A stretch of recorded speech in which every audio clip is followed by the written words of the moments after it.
Hey everyone. सो NTPC के ऊपर ही continue करते हुए एक बहुत इंटरेस्टिंग मैं तुम लोग को चीज़ दिखाती हूँ। ये एनटीपीसी का मैंने साइट से ही डाउनलोड किया है। तो सेक्रेटेरियल ऑडिट कंप्लायंस रिपोर्ट जो एलओडीआर में रेगुलेशन में रिक्वायर्ड होती है, तो ये सेक्रेटेरियल ऑडिटर प्रिपेयर करता है जो कि प्रैक्टिसिंग कंपनी सेक्रेटरी या फर्म होता है। तो इन लोगों ने ये देखो बीएससी और एनएससी पे ये लोग लिस्टेड हैं, तो इनको भेजा गया है ये एनुअल सेक्रेटेरियल कंप्लायंस रिपोर्ट। तो मैंने सोचा तुम लोग के साथ एक बार मैं डिस्कस करती हूँ बिकॉज ये बहुत इंटरेस्टिंग है। ठीक है, तो person to regulation 24A of LODR, ठीक है, ड्यूली साइंड बाय ये जो भी इनके ऑडिटर हैं, कंप्लायंस ऑडिटर सेक्रेटेरियल, उन्होंने किया एनटीपीसी के लिए। ठीक है, बेसिकली ये एनटीपीसी ने क्या किया है, एनटीपीसी ने ये स्टॉक एक्सचेंज को इंटीमेट किया है, इन दोनों स्टॉक एक्सचेंज को, कि हमें इन्होंने सेक्रेटेरियल ऑडिट कंप्लायंस रिपोर्ट भेज दी है which is an annual report, हमें भेज दिया है। This is for your notice, ये ड्यूली साइंड है। तो बहुत बड़ा एक कंप्लायंस हो गया हमारा रेगुलेशन एलओडीआर के अंडर, क्योंकि हम एक लिस्टेड कंपनी है, तो इसको देख लो। ठीक है, अब उसके साथ इन लोगों ने अटैच की है ये वही compliance report, secretarial compliance report. तो ये फर्म है, इन लोगों ने ये बनाई secretarial compliance report of NTPC limited for the year ended 31 मार्च 2023। ठीक है, तो ये सारी चीज़ें तो मतलब एक वो रहती हैं फॉर्मेलिटी वाली की आई हैव कंडक्ट रिव्यू, मतलब ये सब एक वो है ड्राफ्ट फॉर्मेट एक रहता है, उस फॉर्मेट में बनाई है। ये तुम लोग हाईलाइटेड वर्जन रीड कर सकते हो खुद से। मतलब ये लोग इसमें ये डिक्लेयर करता है secretarial auditor that we have all verified everything, we have reviewed everything, all the secretarial compliances जो होते हैं, सेक्रेटेरियल स्टैंडर्ड्स एंड ऑल। अभी नीचे दिखाती हूँ और क्या डिटेल्स हैं कि बोर्ड प्रोसेस ठीक से हुई है, कंप्लायंसेस ठीक से हुए हैं, and they have examined everything. ठीक है, और इन लोग को भी सारे डॉक्यूमेंट्स दिए थे कंपनी ने, ऐसे ये लोग इसमें डिक्लेयर करते हैं। ठीक है, और स्पेसिफिक रेगुलेशंस, ये सारी रेगुलेशंस एप्लीकेबल हैं इस कंपनी में अगर, तो इन लोगों ने ये भी देख लिया है, ये सारे सेबी वाले जो रेगुलेशंस होते हैं। ठीक है, अब ये इंपॉर्टेंट है, एक टेबल फॉर्म में इन्हें बस कंप्लायंस स्टेटस बताना होता है कि येस, नो या नॉट एप्लीकेबल। इस कंपनी ने वो कंप्लायंस किया है या नहीं किया है, या उस कंपनी के ऊपर एप्लीकेबल ही नहीं है, और उसने सेक्रेटरी ऑडिटर ने क्या ऑब्जर्वेशंस या रिमार्क्स दिए हैं।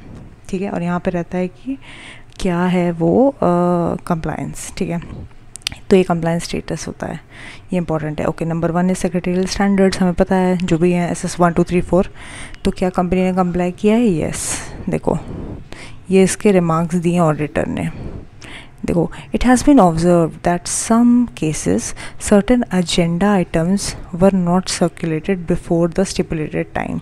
मतलब सेक्रेटेरियल ऑडिटर ने काफ़ी अच्छे से सब कुछ चेक किया है, उन्होंने ये चीज़ देखी है, ऑब्जर्व करी। ठीक है, next, adoption of timely and updation of policies. Yes सब किया है, जो भी सेबी के रेगुलेशंस गाइडलाइंस जो भी चीज़ें करनी होती है लिस्टेड कंपनी को, उसने कब करी है। ठीक है, maintenance and disclosures on website, yes इन्होंने टाइमली किया है, सब कुछ अपडेटेड वर्जन है। ठीक है, and disqualification of director, no directors are disqualified under section 164, yes. Next, examination related to subsidiaries of listed companies, yes वो सब भी इन लोगों ने कर लिया है examine.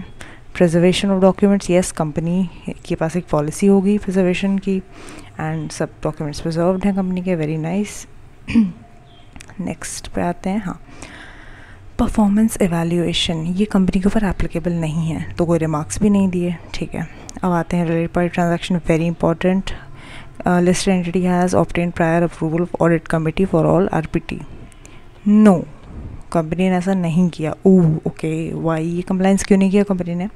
Audit committee has not accorded it's post facto approval for ratified transactions happening during this year, ऐसा इन्होंने ऑब्जर्व किया। अब कंपनी या बोर्ड अपना इस पर एक्सप्लेनेशन दे देगा बाद में। सेबी को अगर और पूछना होगा तो वो नोटिस भेज देगा कि ऐसा क्यों हुआ है बताओ।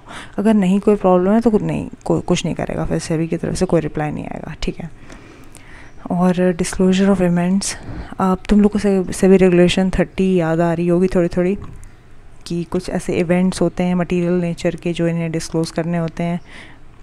विद इन जैसे बोर्ड मीटिंग के पहले के कुछ इंटीमेशंस होते हैं जी, बोर्ड मीटिंग ख़त्म होने के विद इन 30 मिनट्स इंटीमेट करना होता है स्टॉक एक्सचेंज को। कुछ होता है कि with in 24 hours of the, जब बोर्ड मीटिंग ख़त्म हो तो इंटीमेट करना होता है। तो रेगुलेशन 30 अगर तुम लोगों को याद है तो कमेंट्स में मुझे बता देना दैट येस तुम लोगों को LODR आता है, ठीक है। और prohibition of insider trading, yes company ने किया है। Company has proper software installed, बहुत बढ़िया, to maintain structural database, digital database, SDDA compliance है, पढ़ा होगा तुम लोगों ने, ठीक है। Action taken by SEBI, yes ये भी है। Stock exchange BSE NSE had issued notice for non compliance under regulation 17(1). 17(1) क्या रहता है basically, composition of the board, ठीक है।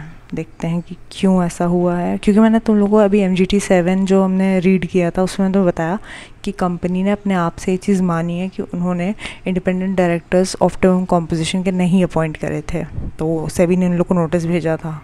देखते हैं कंपनी ने क्या किया है उसका। एडिशनल कुछ नॉन कंप्लायंसेज हैं, yes okay. It may be noted that stock exchange has imposed a fine of 21,53,500 including GST for subsequent non-compliance and not having proper composition of independent directors। तुम लोगों ने पढ़ा होगा कि LODR एंड कंपनीज एक्ट के accordingly optimum composition of board हमें maintain करना होता है। तो 17(1) के अकॉर्डिंग उन्होंने नहीं किया तो इनको यहाँ पे पेनल्टी लग गई 21 लाख की, कंपनी को लग गई, ठीक है।